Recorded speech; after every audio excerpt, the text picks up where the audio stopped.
Hello, everyone. Welcome to Help. I'm nearly 30. My name is Jess. I am 29 years old, and we are here to talk about all things getting older, turning 30, things that have changed since we were 18. And one of the biggest things I would say about us getting older is that decision making about big decisions that weren't really important when we were 18 versus decisions we have to be making when we're 29, for example, are way different. And it is scary. Definitely. I think this is probably one of the biggest things, at least I think about, that my friends and I discuss. And it's just that the pressure to feel like you need to make an actual decision when in reality it's probably not that major. But things like the big one would obviously be, do I want kids? Do I not want kids? Because I think at 35, you're considered a geriatric mother, which is kind of crazy. But I know I feel that. And especially even since I first started recording this podcast a couple of years ago, the pressure that I have felt has just grown. It's not going anywhere. So I wanted to think about that, discuss that. And one thing I have learned is that people that are a bit older that I've had discussions with, they don't care about these things anymore. And which is really great, because I think people in their 20s maybe stress about this quite a lot, when in reality it's not actually that massive of a deal. So yeah, let's talk about it. I want to sidetrack into, for a moment, if you're listening to this in Ireland, it is so warm and I can't get over it. I went to the beach yesterday. It was just boiling and I've had so much to do today, but I couldn't do it. I had a cold shower and then I relaxed in my room because it's just too warm. And I know that this time next weekend, when the forecast is rainy, I'll be thinking, why did I just stay inside all day that day? But here we are. It's 4:15 now, so the day is done. I'm recording this podcast and then I'm going to go make some dinner, and maybe I'll sit outside and enjoy the sun for a little bit, because it's probably not as hot outside right now. Anyway, let's talk about it. So, decision making, and also decision fatigue, because that is definitely a thing and is something I have had experience with.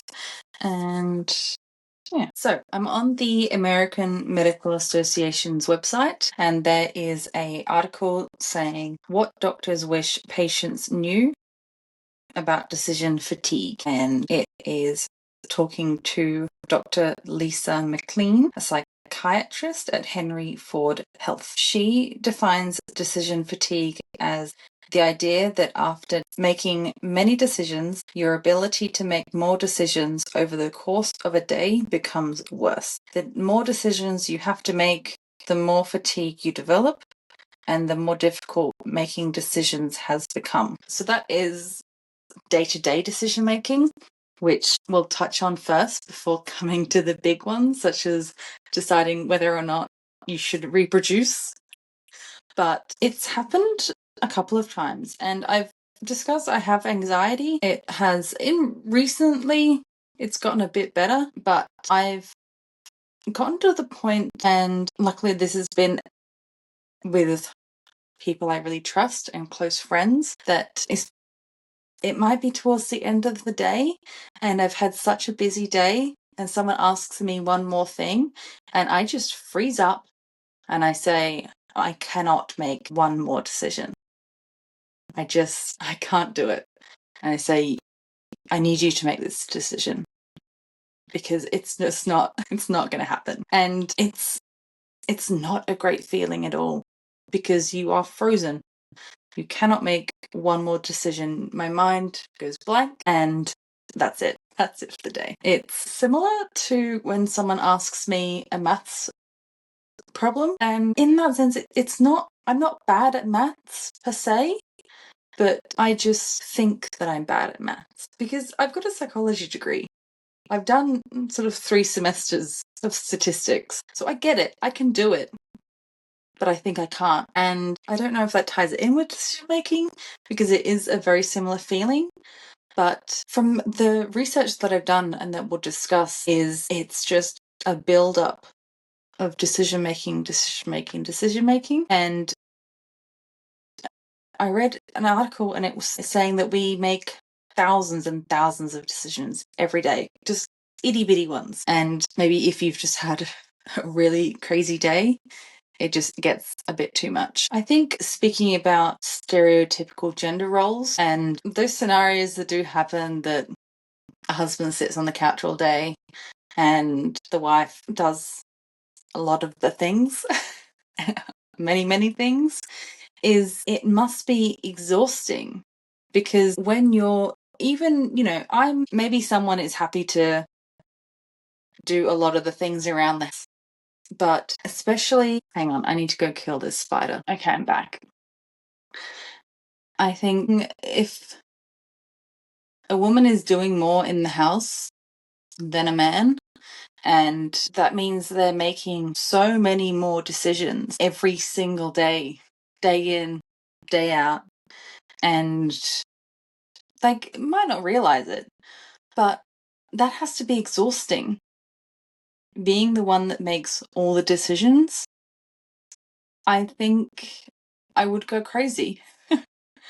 And it's just one more thing that's just really understandable about why some issues happen, like major issues, is it's just having to make all the decisions and not having them shared between adults is tough.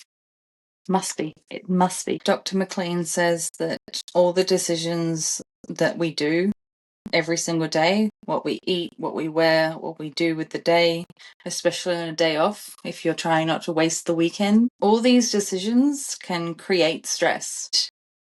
She goes on to say, by the time the average person goes to bed, they've made over 35,000 decisions, and all of those decisions take time and energy and can certainly deplete us. So if you're in a relationship and you're making the majority of the decisions, it's going to create stress. You're going to feel more exhausted. This is why we need balance, teamwork. A person with decision fatigue may feel tired, have brain fog, or experience other signs and symptoms of physical or mental fatigue. The phenomenon is cumulative, so that as the person makes more decisions, they may feel worse or more drained as the day progresses. So, as a fix, she says, in regards to overcoming decision fatigue, is to make fewer decisions by streamlining your choices. That means avoiding random decision making by making lists.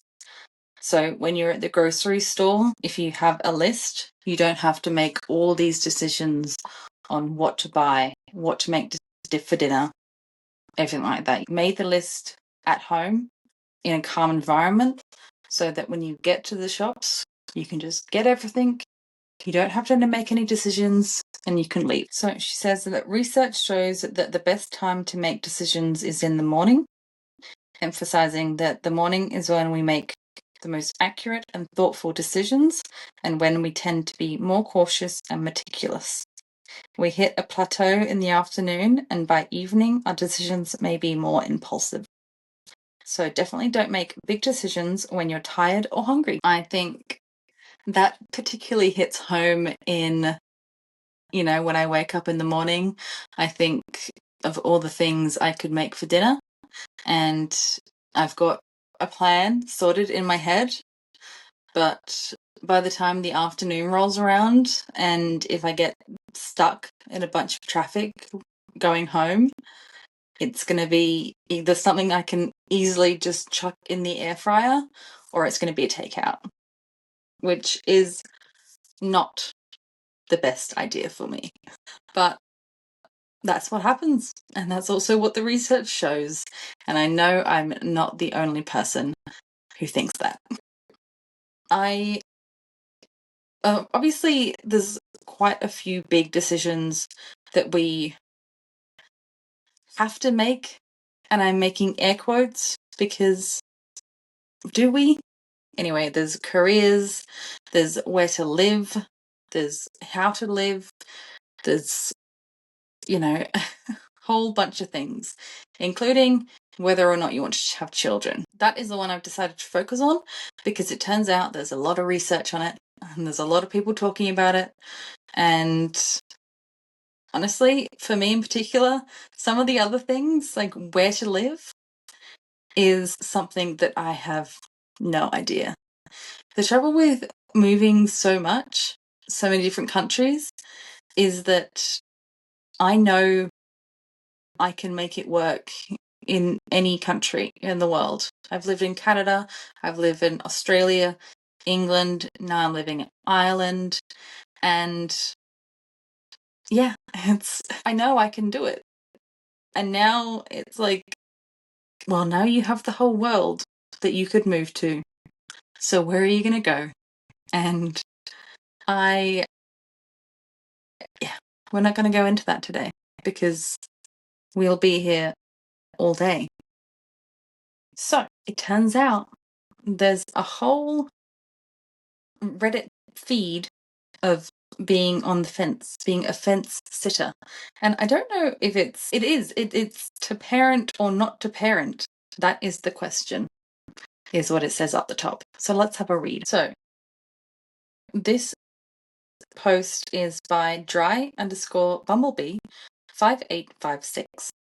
And it says, on the fence and going nuts. The opening line is, I'm 30 female, married to 38 male, both only children, next to no experience with babies. We are EU nationals, living typical, very comfortable DINK lives in another EU country. DINK being double income, no kids. They are fence sitters, leaning yes, since forever. Recently, they've been diagnosed with a condition that can potentially damage the chances of carrying a potential pregnancy to term, and it's got them thinking about this topic even more seriously than usual. Fantastic relationship, stable, lots of love to give, and they believe they could be good children. Good children? Good parents. And the opening line is why I decided to read on. 30 female, married to 38 male. Men probably don't have this pressure as much because their biological clocks aren't ticking quite so much as women naturally. So one of the comments is saying that if they are both leaning yes, then the doubts are because you are sensible and a level-headed people who understand the physical, emotional, and financial toll of children. And recognizing that and the fears that you have is the first step going into parenthood with a realistic head and not romanticizing it. This person says that once they got pregnant, all of the doubt just sort of disappeared because the decision had been made, but that they are glad that they got to make that decision and didn't wait long enough that it got taken from us, which is obviously one of the biggest issues because if I don't know, if I'm turning 38, 39, and I try to have a child and the doctor goes, I'm sorry, it's, eggs, I believe, degrade or they get, the amount of viable eggs, I believe, goes down as you get older. And that would be heartbreaking. Absolutely. But in a similar sense, I could have been 22 wanting to have a child and the doctor says you can't get pregnant. So there are all these different issues, of course, and troubles that people run into. We are going to have a little chat, talk about it some more. The more and more I read on this Reddit feed. I don't know if I don't know if the decision to have kids just pops into someone's mind when they're in their early 30s, or how someone makes a decision, but people have been sort of fence sitting, as they say, for years. And this person was a fence sitter right up until their late 20s, when they thought they would remain without child.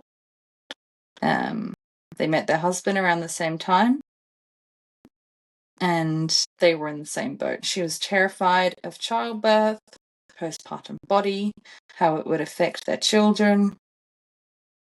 She lost a child, decided to go through it again and try for a child. And they obviously love the child. It's the best thing that's ever happened to them. And which is obviously the case for a lot of parents. And for a lot of people think that way. A lot of people say that it's the best thing that ever happened to me. What if it's not the best thing that's ever happened to you? I think, how do we decide that if we want children, or if we've just been brought up in a world where it's expected?